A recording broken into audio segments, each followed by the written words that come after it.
What if every marketing decision was backed by real time data? Every dollar spent was maximized, and your campaigns evolved without you lifting a finger. Today on Lead with AI, we're joined by Nathan Werst, founder of Shoptimized, a company that's reimagining e commerce advertising through powerful custom built AI to the tune of neural networks. With Shoptimize, he's helping retailers unlock the full potential of their product ads using AI that knows exactly what to push, when to push, and why to push, thus driving efficiency, revenue, and smarter growth. Want to look at what's actually working at the cutting edge of retail media? You're in the right place. Let's get started. Welcome to Lead with AI. I'm Dr. Tamara Nall. In each episode, we will take you behind the scenes with visionary leaders shaping the future of AI across public and private sectors. Join us as we explore groundbreaking projects and innovations that are transforming industries and making a real impact on people's lives. Let's dive in. Well, hello, everyone. How are you? My name is Dr. Tamara Nall. I'm your host with the Lead with AI podcast. And I am so excited to have Nathan Werst from Shoptimized AI. Hi, Nathan. How are you? I'm doing great, thanks. How about yourself? I'm amazing. And thank you so much for being an illuminary and guest on our podcast today. Thank you for having me. Absolutely. So let's start off. Just tell us a little bit about you. Who are you at your core? You know, I believe that every great AI product starts with a deeper vision. So talk to us about that. Yeah, I think, at my core, really, I'm a problem solver. I always have been, I like solving all kinds of problems, whether it's, puzzles or crosswords or, business cases with AI. I really just like that little moment where you see all the dots connect and where you get a solution to this thing that's been bothering you for a while. Got it. So tell us about Shoptimized. Yeah, so Shoptimized really started, a little over a year and a half ago at this point. Okay. I've been doing this since October of 2023. And prior to that, I was working as a data scientist in a marketing agency. Uh-huh. And, I knew I kind of wanted to start my own company. I wasn't exactly sure the direction I wanted to go. But I've been working with some pretty big retailers, Dick's Sporting Goods, Farfetch. And I'd found that there was some room for improvement in their product marketing. And as I went off and founded Shoptimized and started doing my own thing, I saw that this was kind of a pattern that was repeating across a bunch of different retailers. And, wow. That pattern was that they were wasting tons and tons of money advertising products that weren't driving any purchases. Wow. And you know what? I love that because as an entrepreneur myself, people come and they say, oh, I want to start a business. I don't know how. And it's about gaps and pain points. And a lot of great ideas come when you go and work for other companies and you can kind of see where those gaps are and then create your own. That's amazing. So what about the holy smokes moment? What's the jaw-dropping moment when people first experience Shoptimize and realize that it changes everything for them? Yeah, to be honest, I think it comes even before they really get to experience Shoptimize. The biggest sort of jaw-dropping moment for most of my clients so far has been when we actually show them how much money they're wasting. And we can go in, we pull their ads data and we say, okay, here's all the money that you spent in, the past month or whatever. Here's all the money that actually drove purchases.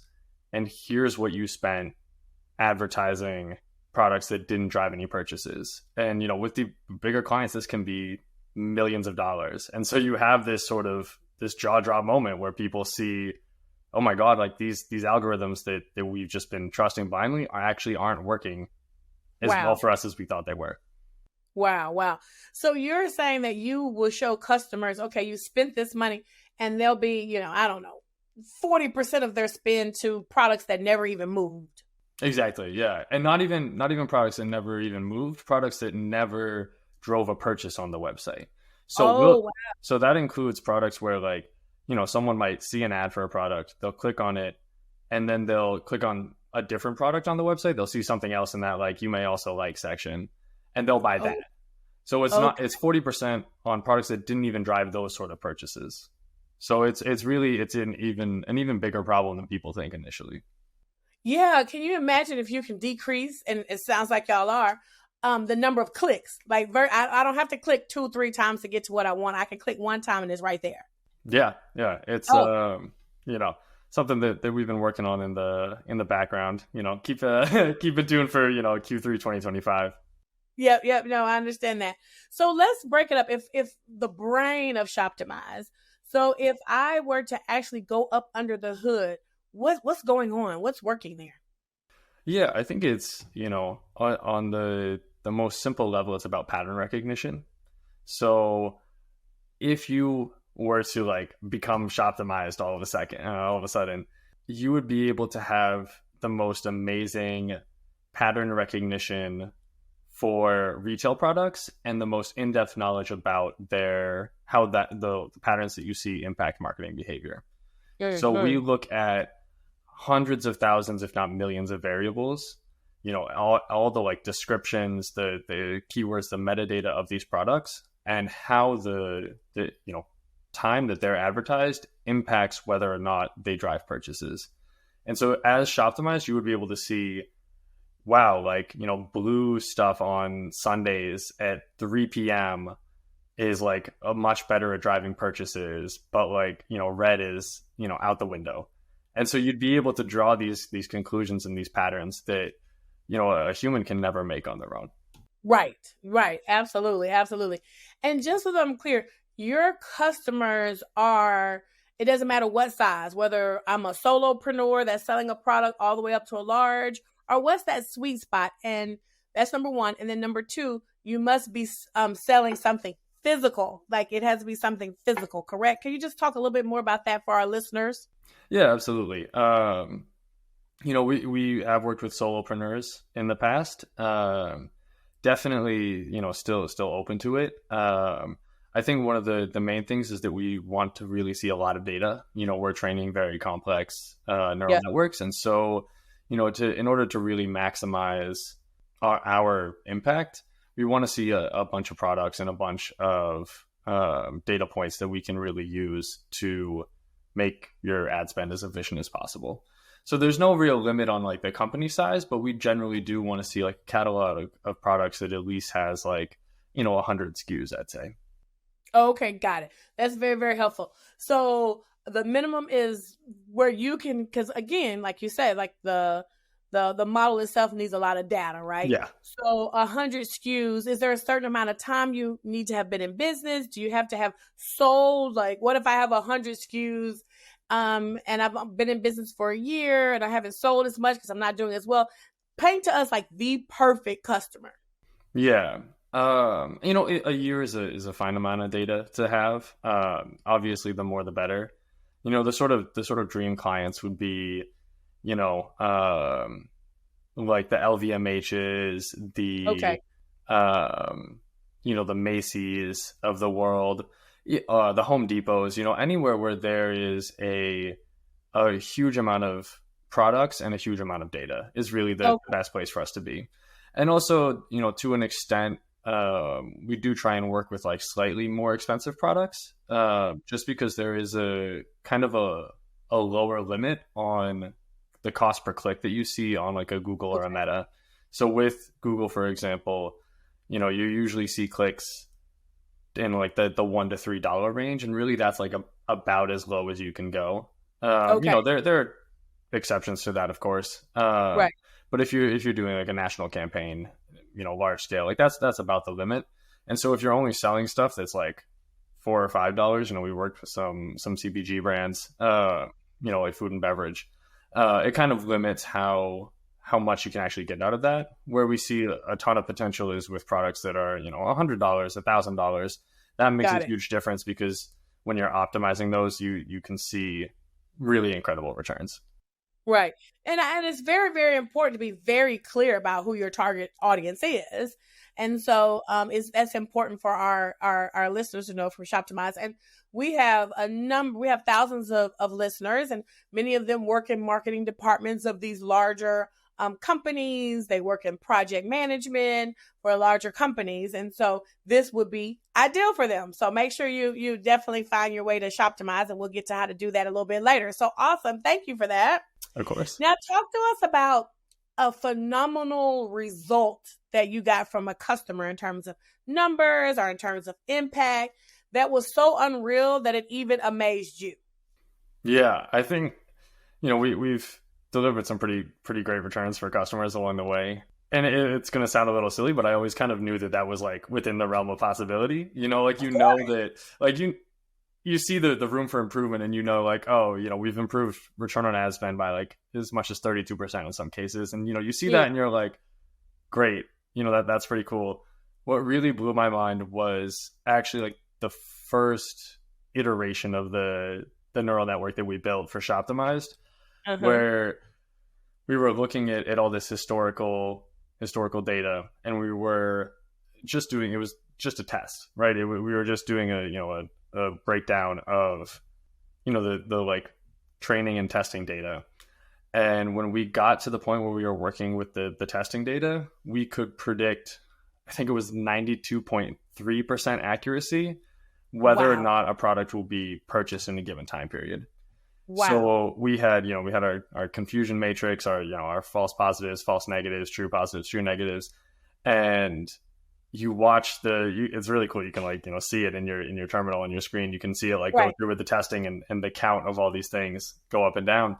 And you start to see the accuracy go up and up and up over time. And you go, oh my God, we're actually doing this, and so you get to the end of that test and it says, 92.3% accuracy. You've predicted whether or not a product is going to get purchased in this time period. And that was just the most mind blowing thing to me, because I can't imagine being able to do that in my life at all. Like if you gave me, I couldn't predict the weather tomorrow, to predict whether some random product is going to get purchased based on marketing is just absolutely insane to me. That is, and I could definitely hear the data scientist in you, because I too am a data scientist, and I in school at George Washington, learn about random forests and neural networks, etc. So it's really exciting. We're geeking out over here. So that's amazing. Congratulations on that. Thank you. Yeah, I appreciate it. That is amazing. So with AI, there's always this topic around ethics, because you're dealing with powerful, powerful, powerful tools and all this data. What are the ethical lines that you're watching, and how do you, make sure you don't cross that boundary and at the same time keep the human in the loop? Yeah, it's a great question, and it is one that keeps me up at night for sure. Okay. There are times where I think oh, this would be such a great idea, and then I think about it more, and I'm like, actually, this would be terrible. And I think for me, we work with totally anonymized data, right? So we don't have any sort of personalized info that could be causing potential problems. And so the actual building of the models and activation of our models feels pretty ethical to me. Some people who have different opinions on marketing may disagree, but that's personally, I don't make an impact on who our stuff gets shown to. With that being said, there are certain companies that I just won't work with. There are industries or specific companies where if I don't feel good about what that business is doing, I'm not going to help you improve your marketing and get your message out there and improve your return on ad spend. So for me, it's a very kind of personal line, and it has less to do with AI and more about the ethics of the companies that I'm working with. Yeah, and the impact on humanity. Absolutely. And I think as leaders, we do have to keep that in the forefront. The fact that you're so brilliant and you come up with these different ideas, but then you put it through a filter or a gate of, no, I can't do that. Yeah. Is amazing. And that says a lot about your leadership, as well as you taking a stand about, those customers that you'll take on versus not. Because I tell people not all money is good money. No. And you have to keep that at the forefront. So that's amazing. And we have to make sure that we support Shoptimize just based on that. Thank you. So appreciate it. Amazing. Yes. So let's fast forward to 2030. What does a future powered by Shoptimize look like, and how will that impact the everyday person? Yeah, I think really, what we're striving for is really to improve the shopping experience for people and to really make that seamless. When we talk about like, people being shown products that they're not purchasing, Right. that's not good for the searcher either. Like sometimes, yeah, you're just kind of exploring, but like most of the time when you're searching for something, you're clicking on something, like you're actually kind of interested in it. And so I think for us, it's not just about, improving the future for retailers and improving their return on ad spend. It's also about improving the purchase process for, shoppers, and for, Yeah. to make this experience better for them as they find what they're looking for. Right. And I've actually experienced something that just really, really gets on my nerves. That's when I'm on Facebook or I'm on Instagram and there is a picture of an outfit or something I love. I click on it and it goes absolutely nowhere, or it goes to something else that I'm not interested in, or I don't like the color, or I Yeah, don't think it yeah, looks. That is so annoying. And I will have, in the beginning, I used to take a little time and do a little search or try to go back and find it. I've even sent out emails or chatted with them. And in yeah. some cases, they can't even find it. It's very bizarre to use a picture of something that I like and then you can't get it. So I'm sure you're helping with that too. And keep up the good work. Thank you. Yeah, I will not click on it. That is what I want. I want it to be exactly what I saw, and so that I can buy it. exactly. Yeah, and it's Yeah. it's the same thing when you're searching for stuff. Like Right. Google's algorithm. Like if you search for like a black shirt, it could show you a black tank top, and Right. if it's December and you're in Texas, that's great. If it's December and you're in New York, like not so much. So Right. we're trying to really improve the whole flow for all parties involved. So, Nathan, as you know, we have a segment that we call From One Genius to Another. So, Ben Arnon, my last guest, has a question for you, and that is, we're experiencing AI transform in industries that have remained unchanged for decades, which is so very exciting. What dormant human capability or experience do you believe AI will unexpectedly awaken or enhance that we have yet to recognize? Yeah, I think that is a great question. Yes. I think it's super cool too because I think there are, very few industries that have remained unchanged over the past few decades, right? Like almost everything has been transformed by, the dot-com bubble and, the rise of smartphones. Mhm. And one area that I think has a ton of potential and that's already kind of started is like the fast food industry in a Okay. sense. It's already kind of happening to an extent. There is like a fully automated McDonald's in Copenhagen, Uh-huh. which is super cool.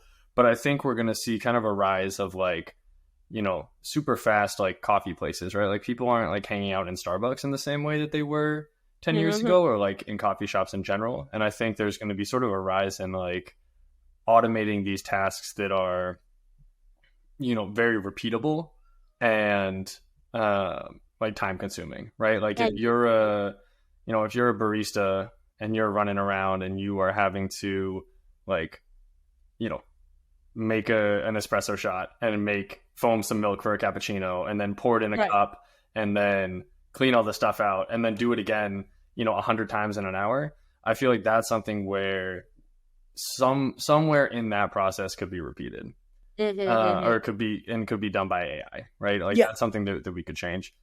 The area that I'm really hoping AI changes and impacts is laundry, Okay. because I would really like it if someone could come up with an AI to fold my laundry for me. That would be, Right. a dream come true. Like just, take it out of the dryer, throw it in some mysterious machine and let that thing calibrate and fold all my clothes for me. That would be really the dream. Well, you do know there are humanoids out there that will do that. So we're not that far from it. Yeah, it would be nice if they were, a little more accessible, I'd say. More accessible. I don't have a room or or money for a humanoid robot wandering around my basement. So, Right. A little compact. Yeah, exactly. yeah, we've got a ways to go for sure, but That's fingers true. fingers crossed we'll get that one in, the next 5 or 10 years.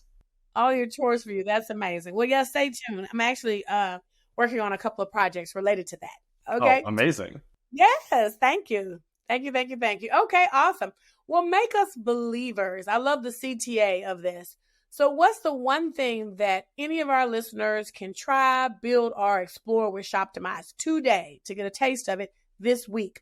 Talk to that marketing manager, talk to that product manager and your customer base and tell them, what they can do this week to see the type of results that Shoptimize provides. For sure. I think the easiest way to see the impact that Shoptimize can have for a marketing manager, either at an agency or a retail company, is right now, go and Google one of the products that you sell that's not in season.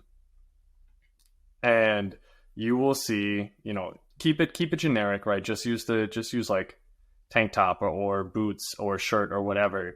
Don't use your brand name, but describe that product, put it in Google, and watch how many results come up from your company and from other companies that are all selling this product out of season and likely not driving purchases with that ad. Right. No, that's amazing. Thanks. Amazing. And then when you do that, reach out to Shoptimize so they can help you. Yes, please do. Yes, please do. And we're going to get to how people can get in contact with you. But let's do our rapid fire now. Most overrated tech trend. Oh, this is going to be controversial, but LLMs in general, I think, they have amazing capability.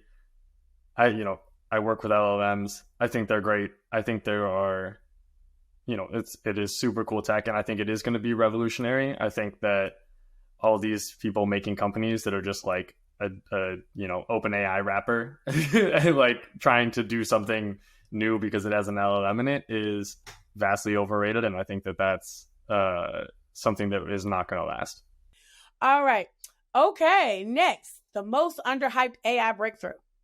Yeah, I think this has received a decent amount of hype in the bio community, but I think it's not being talked about enough in general, is AI ability to recognize proteins and the way that they fold. This is stuff that like would previously took ages and ages for humans to do. Like, people got their PhDs analyzing a singular protein, and now we have a technology that has done that for hundreds of thousands of proteins, like even ones that we haven't found in nature. Wow. So it's absolutely incredible, absolutely a monumental breakthrough for biology, for medicine, and it's going to have absolutely huge impacts on health and research and everything in the next, who knows how many years. And it's really not being talked about outside of, these spheres at all. Okay. Well, it's on here now, so now it's going to blow up. So there we go. Yeah. One book everyone should read about the future. Again, a little, I feel like it's a decently well-known book, and it's actually kind of about the past, but I think it tells us really like how to think about the future. Okay. And that is Surely You're Joking, Mr. Feynman, by Richard Feynman, of the, Manhattan Project fame and MIT and all that. It's just one of my favorite books. It's super clever, and it really gets in the mind of like how you should think as a scientist, and it puts you in the brain of someone who's just way smarter than myself, which is why I like it. I won't speak for everyone, but Feynman's a pretty genius guy, and so it's really great to get inside his mind and hear about his experiences and see how that can be, how the revolutionary technology that he was building can be applied to the revolutionary technology that we're building today. Yes, amazing. The boldest AI prediction you believe. All right, this one is a very hot take. Okay. Almost scalding. My take is that I would say within probably the next like 15 to 20 years, we will get a perfect March Madness bracket. Okay. And that bracket will not be built by a human. It will be built by an AI. And to make it clear, like, I don't think it's going to happen every year. I don't think it's, something that's going to be repeatable all the time. But I think between the changing college basketball landscape with the NIL and the advancements that we're seeing with AI, I think that there's going to be some AI that creates, like 10,000 brackets, and one of them will hit. Well, As as no, go ahead. a little anecdote, like I tried my hand at this this March, and I put, I don't know, maybe like 5 or 10 hours into making a bracket with an AI, Uh-huh. and it wound up in like the 88th percentile of all brackets. It got most of the games right, called some huge upsets, and it Isn't was that a monumental Houston claps away from being in the 99th percentile of all brackets. It got all the Elite Eight and Final Four teams right, and wow? had Houston winning it all. So unfortunately, dropped the ball on that one. But it got me thinking. Like, I was only a handful of games away with this model that I made in a relatively short amount of time, and if someone really puts a lot of time into it and comes up with the right the right algorithm, and makes enough brackets with it to account for some of the variability and the volatility we see. I don't think it'll happen every year, but I do think that there is a decent possibility that it gets it right sometime within the next 15 to 20 years. Yeah, no, it's probably going to be sooner than that, because we actually have March Madness at my company, the Leading Niche, and everybody went in. The person who won the $500 gift certificate used ChatGPT. No way. Yes, she used ChatGPT. She used ChatGPT, Wow. and she won. And everybody else was, they put in their best brains, their best thinking, but she was the one. And I asked the question because I was curious. Yeah. At least on the corporate team, how many people did it versus did anybody use it? She was like, I did it, I'll admit, and she won. That's incredible. Yeah, I won. Yeah. I made one AI bracket and one personal picks bracket, Okay. and the AI one outperformed the personal picks by a landslide. It was Yeah. I also won my group using my AI algorithm. So it's on the rise. I think it's doable. It's I don't know that like I said, I don't think it's going to happen all the time, but I think someone somewhere is going to get it right. And I think that's going to be a very exciting moment as a data scientist and a sports fan. Absolutely. Absolutely. Well, Nathan, I have so enjoyed this conversation. Tell us, if someone wants to work with Shoptimize, because they know that after hearing this conversation, you'll be able to help them. Tell us, how do we get in contact with you? Yeah, a couple ways. First, and probably the easiest, is to just message me on LinkedIn. I am checking in pretty often, so feel free to add me there. Shoot me a message. You can also contact us directly on our website. We have a contact form at Shoptimized.ai, and click on the contact tab and fill in your info, and we'll get in touch. Absolutely. And on LinkedIn, that's Nathan, Nathan, last name Werst, Werst. Yep, that is correct. Awesome. Any last minute words, anything you want to share? This has been so amazing. No, I mean, just thank you for having me. This has been absolutely wonderful, and it's been a blast to get on here and talk about all things AI and Shoptimized, and Yes. what a wonderful opportunity. Thank you for taking the time. Absolutely, absolutely. I've enjoyed it, and thank you so much. Thanks.